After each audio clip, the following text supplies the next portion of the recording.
তুমি কি নাগিনীর কোনো তোমার পরিবর্তন দেখা যায়? ইচ্ছাধারী নাগিনীর কোন নাই, যখন তখন মানুষের রূপ ধারণ করে মানুষের সাথে মিলেমিশে থাকতে পারে। মিলেমিশে থাকতে পারে। আচ্ছা আপনি দেখান দিন, আজকের প্রমাণ হয়ে যাবে। প্রিয় দর্শক, এই যে নাগিন কন্যা কিনা আজকের প্রমাণ হবে।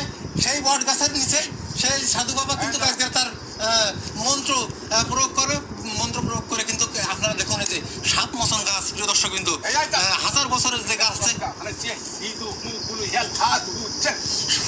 প্রিয় দর্শক, কিন্তু আপনারা দেখুন এখানে এই চোখের ভিতর কিন্তু কোয়ালিটি কিন্তু একটা পরিবর্তন দেখা যাচ্ছে। তামিম,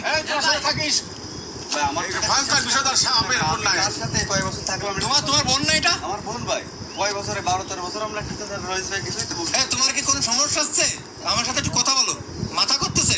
প্রিয় দর্শক, কিন্তু আপনারা দেখুন, এই সাধু বাবা আমার সাথে একটু কথা বলেন। আপনি কি ভয়ঙ্কর সাপের কন্যা, কঠিন বিষধর সাপ, মানে রূপ বদল করতে পারে? রূপ বদল হয়ে যাবে, মানে তোমার মাথা করতেছে শুধু।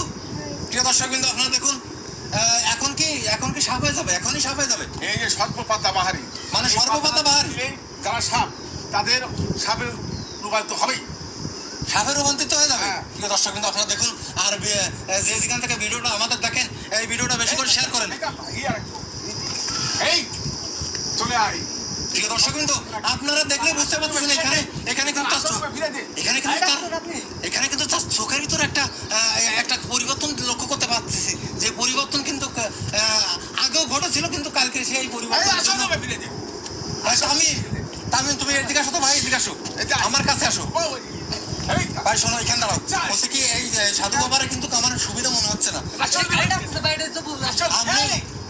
আপনি কারে ডাকতেছেন? দরের বাবা শোনেন, তোমার বোন যে এরকম হচ্ছে, আপনি কিছু বলেন না কেন? আমি কি বলবো, সে সাধু বাবা বলতে না কেন, এটা সত্য। এটা তো আপনি নিয়ে আসছেন, আপনারা তো সাপের যন্ত্রণায় বাসায় থাকতে পারছেন না। দিলাম না, আমি সাধু বাবা আনছি, সে বলতেছে নিজেই না হয়ই নাকি না আগে। আমি কি বলবো? এই গাড়ির এখান থেকে কিন্তু পরিবর্তন হচ্ছে। সাধু বাবা, গাড়ির এখান থেকে পরিবর্তন হচ্ছে কিভাবে? সাপের খোলস আসতে মানে খোলস আসতেছে। এই ভাই দেখেন, আপনি দেখতে পাচ্ছেন? আপনি একটু দেখেন, ওই দেখেন, আপনি দেখেন। ওরে আল্লাহ ভাই, আমার সেটা ভাই বিশ্বাস হচ্ছে না ভাই। আপনি নিজে দেখেন। প্রিয় দর্শক, কিন্তু আপনারা দেখুন, প্রিয় দর্শক, কিন্তু সে কিন্তু নাগিন কন্যা, তা আপনারা দেখলে বুঝতে পারতেছেন। প্রিয় দর্শক, কিন্তু আপনারা প্রকাশ্যে দেখুন, আমি আপনাদের লাইভও কিন্তু এইগুলো দেখাই। আর এই যে মহাসাধু কিন্তু অনেকদিন ধরে তাপস্যায় কিন্তু ছিলেন এখানে। এবং তোমার কি কোনো অসুবিধা লাগতেছে একটু বলো তো? এই ঘুরে, আরে নিচে পড়ে গেল কিভাবে? শোনেন, এই এখনই কি সাফ হয়ে যাবে? হ্যাঁ,